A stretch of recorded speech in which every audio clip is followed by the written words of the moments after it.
Hello and welcome to You Hired an Integrator. Now what? Brought to you by the Metis Group. John and Cindy Gave, back again. It's interesting to say back again because as I noticed the list of attendees so far, there's some people from way back in our past that we haven't heard from for a while who found their way to us. So this should be fun. Lots of repeats too. Oh, good. So there are a few things housekeeping wise we want to get out of the way. The first is we're going to try to keep this to about 30 minutes. May go a little longer with some Q&A at the end, but there will be a recording. So I understand weather is affecting a lot of people in a lot of places again. So if you lose connection for power purposes, don't worry about it. If you're registered, we'll send you the recording. John is also going to be personing our chats. So feel free to ask any questions as they come up, though we may not get to them until the end, just in case we answer them along the way anyway. So we have been working with scorecards for a long time. We've also been working with visionaries and integrators since they were called CEOs and COOs, or presidents and chief of staff. So through the years, we have really developed an expertise and patience and some incredible interest and curiosity around these characters. We thought we would share with you how to avoid some of the common pitfalls and how to really leverage the strengths. And though we're going to be talking about scorecarding as it applies to visionaries and integrators, the whole concept of scorecarding and the tools that we're going to talk about can apply to any role in an organization. It tends to work really well with visionary and integrators who's got that very special relationship, and the scorecard is a great way to make sure that important relationship is successful. John's right. The scorecards themselves can be used in any position. There are a couple of differences and nuances in the visionary integrator process. So let's get going. And my slides are not moving. Sorry, gang. It's always something, right? All right. So we've noticed in our experience, maybe at least 30% of the visionary integrator relationships fail. I think it's probably greater for those who do not work with us because frequently they come to us after they've tried a couple of times and it didn't work. But it can still fail when it comes to us when folks aren't really following the process. The first thing is when the visionary or the CEO just can't let go. They insist on micromanaging everything and getting their fingers into everything and not allowing the integrator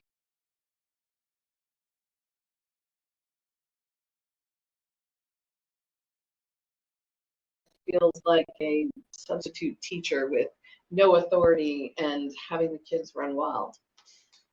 The other thing is the end arounds. Oh my gosh.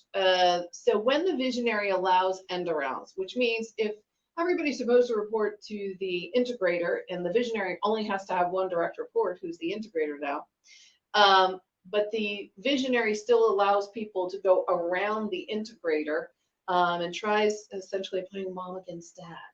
I'll never forget one session we were building the scorecard for the visionary and the integrator, and this one marketing person came in and she had her hands folded and she had her shoulders turned back towards us, and she said, well, everybody else can report to the integrator, but I'm still going to report to Mark. And Mark said, no, I'm not going to be here. I'm going to be at the beach. And she said, I'm going to still call you. And he said, I'll block your calls. You don't understand. I'm not answering. I'm going to be here for 3 quarterly sessions and the 2-day annual planning session. But other than that, I'm out. The integrator and I are the only ones having conversations with me. So I thought that was kind of funny. The third one is when we don't really get the executive teams buy into this. When they're not really supportive, it can really sink this ship pretty quickly. I'm not even talking about sabotage. I'm just talking about the absence of support.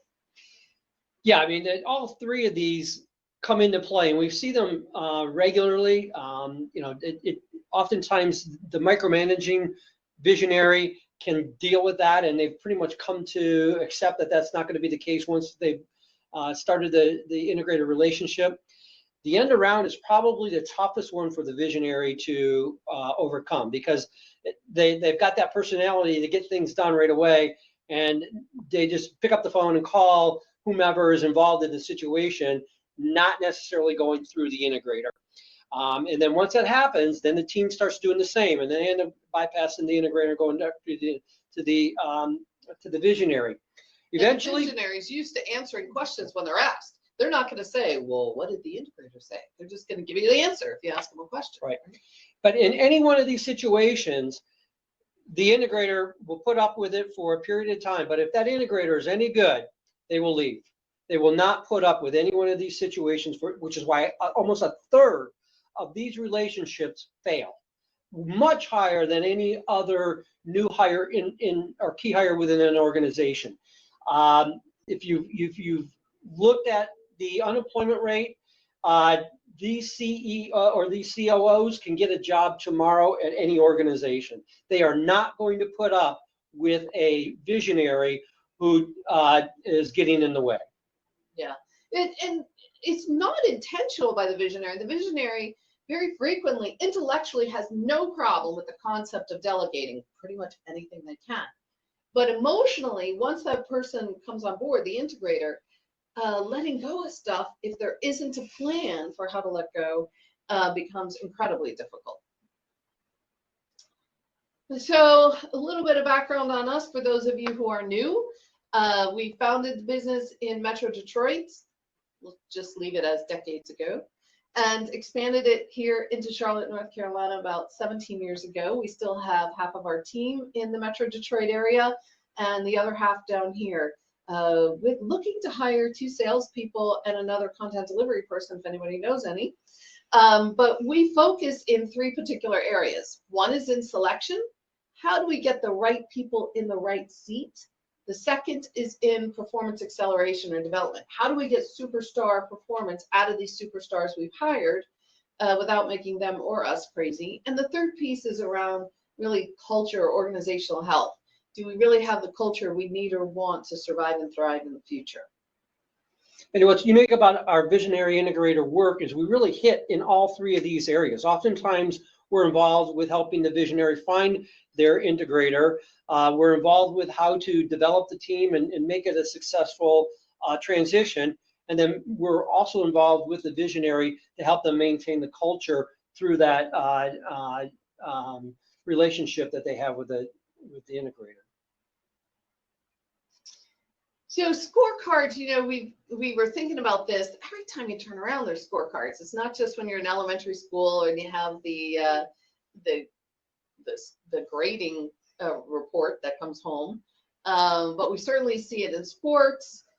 We see it in business all the time. If anything is worthwhile, they've always said, if it's not measured, it doesn't get done. So why don't we see it in business more often? I remember the time when our kids were younger and they were playing soccer, and it was one of those years where they're just starting off, and it was supposed to be fun, so there was no score that was being kept. And even though there wasn't an official score card or scoreboard, every single parent, I think, had their own cheat sheet that they were using to keep track of the score. So it was so ingrained in our way of managing the outcome of a game that even when there wasn't an official scorecard, there was a scorecard that the parents continued to use. So whether it's in athletics or school or the stock market or tracking our health, we all use scorecards in various parts of our life.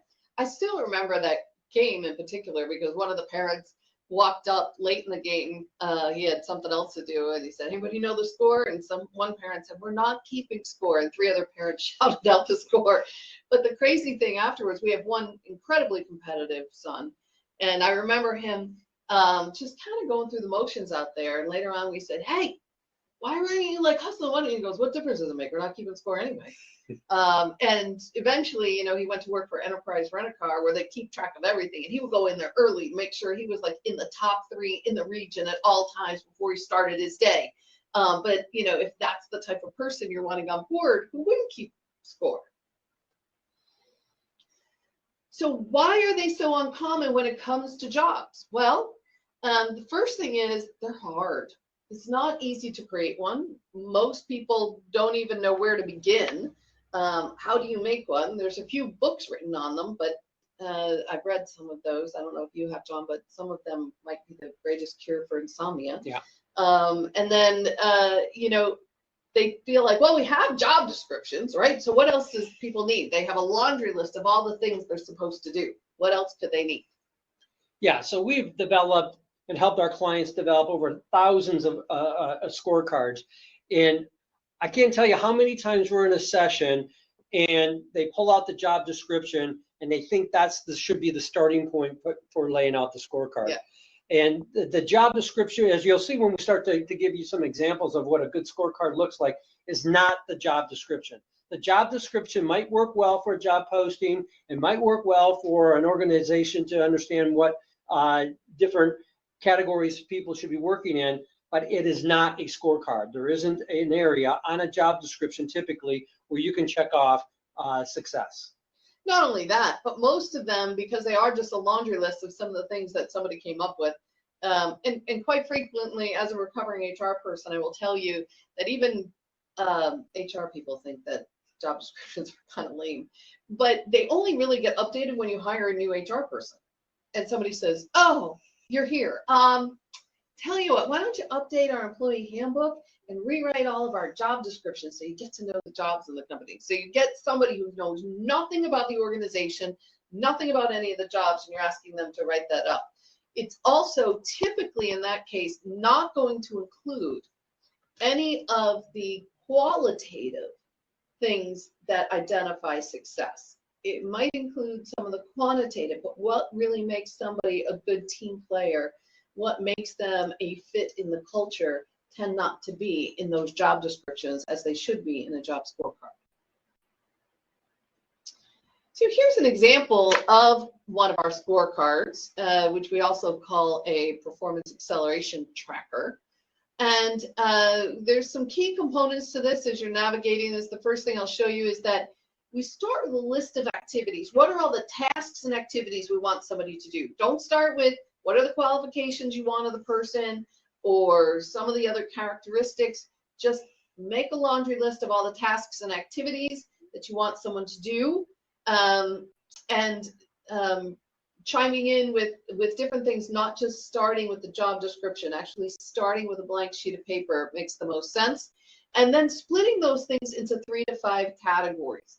Never more than 5. The average person cannot remember more than 5 things at any given time. And as I always say, you know this because connection lost and then recovered. You might need to go back and share your screen again. I do. How do I tell if everybody's still on? Yeah, they're on. Okay. Start sharing screen. Sorry about that, gang. Oh, how do I get to full screen? It was the way in which you're supposed to set it up. Just keep going. Okay. So as I always say, it's never more than 5. You know, the average brain can't remember more than 5 things if you've ever gone to the grocery store without a shopping list. And then we go through exercises to come up with what's the percentage of time, what are the priorities, which are not the same. Think of it this way. Sometimes the most important thing you do might take the smallest amount of time, but if it's not done well, it throws everything else off. And then we come up with the success factors. How do we know if the individual has done their job well enough to either keep their job, or if they're a visionary, to really focus their time in the areas that they're getting the results they're really looking for in that role? Now, a couple of tips when you're putting your scorecard together, if you're going to use this format or any other kind of format. When you're listing your activities relative to the job, make sure each one of those descriptors has a present tense verb. You want the verb to describe the action of the activity that is going to be performed in the role. So be very careful whether you're going to use manage or oversee or drive or coordinate, whatever the activity is, the verb should be reflective of the type of effort that you're expecting this person to be doing in that area. Oftentimes manage versus drive versus oversee are verbs that can kind of add clarity to what you're expecting. The other thing that is important on the success factors, as you can see, that each one of these success factors can be answered yes, no, incomplete, or not applicable. So the success factor needs to be worded in the past tense so that when you review it, you can check yes or no as to whether or not that particular success factor was achieved. So present tense on the activity, past tense on the success factor. Obviously, the percentages all should add up to 100. Now, the percentages are the percentage of the amount of effort that is being done towards a job. That effort can be a 40-hour week, it can be a 50-hour week, and it could be more, it could be less. But the percentages are the amount of time or the amount of percentage of the overall time being applied. John, so they can see this better, is there an easy way to get out and back in? Okay, go out. Sorry, gang, let's get this so you can see this well. How do I get out? Stop sharing? Okay. Yeah. All right. And Go back to share? Well, there should be an option on share to ask. Yeah, there it is right there. You want entire screen. Well, how do I get it up to the? Okay. All right, now we're cooking with gas. As John said, the verb makes all the difference in the world. Active verbs, not passive. So no place on here should you see responsible for, because it's a big difference if you own it and you have to do it versus oversee someone who's doing it. So to John's point about oversee or drive or own or execute, any of those words are very important, but get rid of the responsible for vernacular. Okay, it gets confused when I go in and out. There we go. Also, Jack Welch was known for, actually it's Welch, sorry about that, was known for his 3x5 card approach, and there were 4 things on it. I think it needs to be at least a 5x7, but 3x5. We put this at the bottom of the scorecard, but this is also reviewed regularly. So what did you accomplish last month? Since we're using the EOS vernacular of visionary and integrator, these are typically related to your quarterly rocks. What are you doing next period? Again, the same. What did you accomplish in your personal development? And how have you demonstrated our core values? When Jack Welch did it, those are the only 4 things he reviewed. If you submitted your 3x5 card to him as one of his direct reports, if he didn't get back with you in 48 hours, you're good to go. If he wanted you to tweak it a little bit or have more conversation or add a little more of a challenge, he'd get back to you within those 48 hours to change that up a little. Good. So job scorecards really are the key to visionary success with integrators. Among other things, they really keep visionaries and integrators in their respective lanes. So we're not bleeding into each other's territory. You know, it's really easy to do that, especially when the visionary used to do everything. Now they're supposed to not do something. So both direct reports are accustomed to going to the visionary for things, and they're just used to having their fingers in everything. And so staying in their own lanes is really important. It gets a lot of team buy-in. Just think about what happens when executive team members who used to report to a visionary now find out that they're going to report to an integrator. What do you think their first thought is? Huh, I'm getting demoted. I'm getting a new job. Why does the visionary think that I have to be micromanaged? Why, you know, and they make up all, as one of my favorite expressions, in the absence of information, people are going to make stuff up. And the stuff they make up will blow your minds. So they are very anxious, very nervous, and many of them are thinking, I'd rather go find my next visionary on my own than wait until, or my next boss, than wait until one is appointed for me. So you can lose your very best leaders because they can leave and go wherever they want if they don't have buy-in. But including those folks in the process allows them to help kind of carve out the support they need and want from this integrator that perhaps they would never dream of asking for from the visionary who they already know is overtaxed. And it's also a way to hold both the visionary and the integrator accountable for the things they've promised to do. Otherwise, it's a little too easy to get squirrely about those things. Yeah, you'll be surprised. This probably, when we go through this exercise, most of the time, this is the first time in the visionary's work life that they've actually had an accountability tool that they've been held to. Integrators, they're accustomed to having scorecards that they're going to have to be accountable to, but visionaries, they're generally a little less concerned about an accountability obligation. This forces them to take that approach now. And talk about putting your money where your mouth is. One of our favorite visionaries who owns a CPA firm here locally really upped the ante on one of his success factors, and that was that he wanted to see an increase in the employee engagement scores that they were giving, that he felt that they had too much turnover and he was going to be fully responsible for that. Additionally, he told his executive team the extent to which he got positive feedback on how well he met his success factors was going to determine how much compensation he got. Talk about putting your money where your mouth is. The best thing is, one quarter later, he tripled the engagement score and was able to accomplish more with less people during the first quarter of a tax year. Is that crazy or what? So the increase is bonus? You know, I didn't ask you how much I paid. So when you're creating scorecards, there are ways to start. One of the first things to do is think about all the team members that you have included. Right, the most important part about the whole scorecarding process for visionary integrators is getting all the stakeholders that, remember, most of those senior leaders are now going to have a new boss. Having them a part of the scorecarding process helps to create a little bit much more buy-in for the integrator.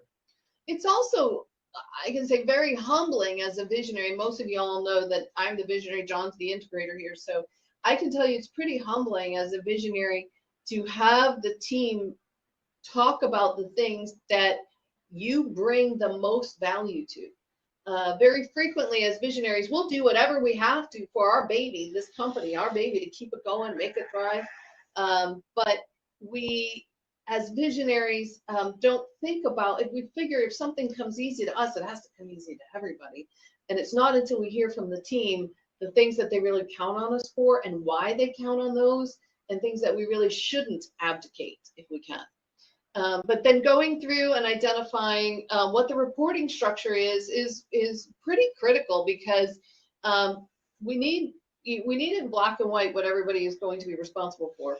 This is different than an accountability chart, for those of you, again, sticking with the EOS vernacular, because this is really about people in the seats, not just the jobs, and who's responsible for what. Okay. You need to start with the visionary first. If we aren't clear about what the visionary is going to do, and that visionary isn't excited about what they're going to do, they stay stuck doing the things they used to be doing. So creating the visionary scorecard for however much time that they're going to be there. So our one visionary wanted to spend the majority of the time at the beach, but he was going to be around for quarterly meetings, which was the strategy and holding the integrator accountable, etc. That's where his things were going to be focused. Oftentimes you get some visionaries who came up through engineering and they still want to play mad scientist a little bit, or somebody who came up through sales and they want to hold on to key relationships. So depending on the background of the visionary, that's going to be very different. And of course, that's going to influence the integrator scorecard because we're not going to want to duplicate efforts. We want complementary skills, not just duplication of efforts.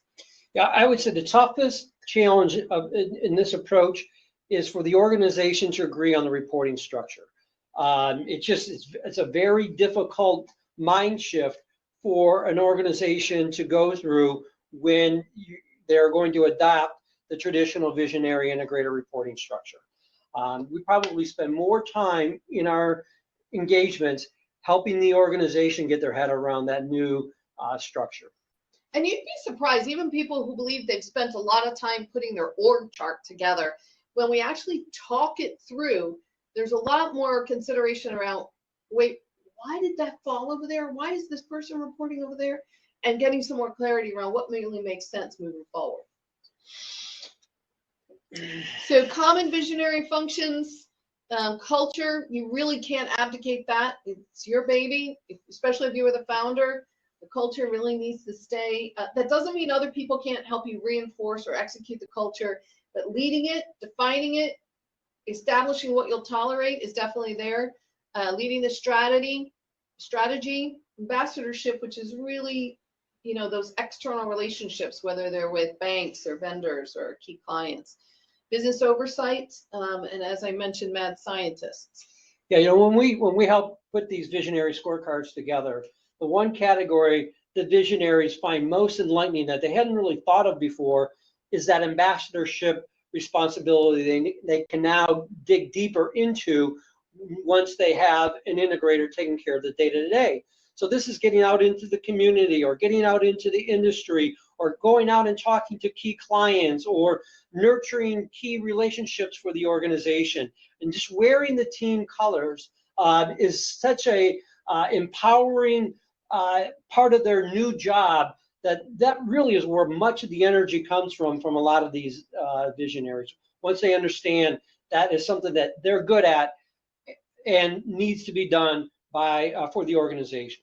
Funny, another mark, we thought we never really like to see any category having more than 50% of the time. But remember, Mark's group wanted him to have 60% of the time and said, Mark needs to play more golf. That was his ambassadorship. Yeah, and we said, what?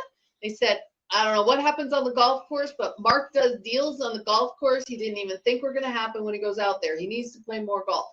And that was part of his ambassadorship, for sure. So here's a sample. John, you want to highlight a couple of things on here? Yeah, this is just a snippet. It's kind of hard to see, but a couple of things to note on this one, that the number one priority for this particular visionary was maintaining the organization's culture and talent. The number two priority for this particular visionary was strategy and growth. And then you can notice that there's a list of success factors in each of those two categories that all can be checked off, yes, incomplete, no, or not applicable, along with some notes. So just an example of how it is set up. One thing to note when you're putting a scorecard together, when you have a list of activities and you have a list of success factors, those are two completely separate lists. There's not a one-to-one correlation between an activity and a success factor. It's a separate list altogether. Yeah, so as an example, in operations oversight, there could be like three. One would be meeting KPIs, which might handle 10 of the items on the left-hand side. The one thing I want to point out, the hold the same page meetings with the integrator for those in the EOS, those happen every week, but reviewing these scorecards with each other that happens maybe once a quarter, typically, maybe once a month in the beginning, is kind of like those meetings on steroids. So common integrate functions, pretty much everything else that the visionary doesn't want to do, managing the day-to-day, executing it, leading the talent, being that liaison. And oftentimes, especially if it's a smaller organization, there's a do it bucket, as we call it, kind of a player coach. There might be, as I mentioned earlier, it might be they pick up some sales or some CFO work or something like this, at least at the high level, depending on what their background is and how it complements the visionary. Now, what we have found to be the most impactful do-it category for an integrator is heading up a special project of some sort. That special project could be the implementation of significant software package. It could be the relocation to another building. It could be Expansions an or expansion or acquisitions. an acquisition. But we have found that the biggest value integrators can bring, or one of the large values they can bring, is heading up a special project that the organization wouldn't be able to give the attention to on their own. And again, a little sample of an integrator scorecard. You'll notice there was a strategy and growth category for the visionary. Here it's strategy and planning, because this person's going to have to see everything through to fruition. But other than that, the structure of it is pretty similar. Right. So how scorecards are used with visionaries and integrators. There is this accountability review. First time around, it's usually within a month to 3 months when they start, and then frequently it's once a quarter after that. It needs to be scheduled quarterly. Everybody needs to understand we're reviewing these quarterly, we're holding each other accountable, you've made commitments, we're expecting you to live up to these commitments. Yeah, if you're on EOS or any other strategic system that has a quarterly meeting rhythm, we recommend that the visionary and integrator do their scorecard review just before the quarterly, so that any issues that may have been uncovered in their review can now get talked about with the team during the quarterly session and put on the issues list. And the thing that we always say, it's not about how many red, yellow, or green check marks. Well, I guess it could be if there's a lot of red, but it's mostly having healthy conversation about priorities, staying on the same page, making sure you're not drifting into other lanes, or making sure you aren't getting sucked into a category and spending way more time there for some other strategic reasons that need to be resolved.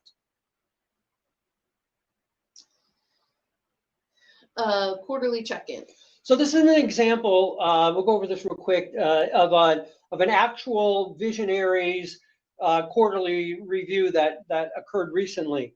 And this particular visionary's success factors were to spend less time overseeing the business. You can see in this particular case, this visionary is still spending way too much time overseeing the business at 50%, but they were able to, it was 75% when it started, yeah. So he got it down to 50%. So we gave him a yes check mark for that. There was less interaction with the departments. We gave him a yes on that. This was a difficult one for this organization, is to get the information flowing through the integrator. They were able to accomplish that, so we got a yes. The one area that they did not achieve was the integrator was supposed to put in the KPIs and the quarterly objectives, and that did not happen in this particular case, and the visionary failed in getting the integrator to have that completed. They were able to handle the escalated issues efficiently. The KPIs were met by the business. That's a not applicable because they didn't get them in place yet, and they did get a yes on making the regular same page meetings. And for the same integrator for the same period, an example of what had been scored for that integrator, they did get a no on putting the KPIs in place. So that is something that this integrator is going to continue to work on. But he did score yeses on minimizing the visionary's involvement, less time for the visionary in the business, less hands-off on the workflows. There was an issue around profitability. They did not meet their profitability targets completely. They missed the margin. They met the top line, but that was something that was highlighted on the integrator scorecard. Team accountability. So the teams were given accountabilities and they loved them, and they scored yes on the rest of the categories or success factors in this category. Now, just because there's a red and a yellow doesn't mean that the integrator is failing. First of all, there's lots of other categories and lots of other things to be checked, but it helps the visionary understand where this person may need support, where we might need to swing back around. Maybe it's just that he doesn't understand the business incredibly well enough to zero in on all of the KPIs that are most meaningful. So the benefits of the visionary and integrator scorecard. From the visionary's perspective, they can have confidence that the things they know need to be done are getting done without them micromanaging the heck out of it. They're free to pursue their own unique ability, and they can get some more personal life focus. The integrator has a tool to manage the visionary. They have more team support because they understand once the team has contributed to building out the integrator scorecard. They realize this person's there to make their lives much better, not to annoy them, and has job clarity on their own. So just having these defined before the integrator comes on board, given how many times integrators are out there and never get a chance to really be empowered in their roles, is a huge attractor and inspiration to the integrators. Yeah, that tool to manage the visionary is one that we found to be very effective. You'll be surprised how many of these integrators will pull out the visionary scorecard and bring that to them and let them know that this isn't something that you should be working with. That's supposed to be on my scorecard. So having that scorecard now becomes kind of the bad cop in that relationship. So it's really easy for that integrator to point at that document to kind of rein that visionary back in. Mm-hmm. So we now have a new ebook on the job scorecard. It's much lengthier than our other ones, much more thorough if you're trying to figure out how to do some of these in the home version. Feel free to download this. And John, I know we've gone a little over messing around with getting the screens right. Do we have any things I had in a few chat? questions that the job stakeholders, when they're involved in a scorecard, who should those stakeholders be, or who should be part of that? Everybody who's a direct report to the vision, who has been the direct report to the visionary, who's going to be a direct report to the integrator, should certainly be in the room. There could be other keys in there. We have had on one occasion the wife of the visionary on board because she had some success factors she wanted to put in place to make sure that she got her husband back, basically. Another question came up with, if a visionary has an executive assistant, is it typical for that executive assistant to still report to the visionary or to the integrator? How should that assistant be directed? Great question. Much depends on the executive assistant scorecard. Sometimes executive assistants also are personal assistants running errands and things like that. So it's very common that continues to be a support feature for the visionary themselves.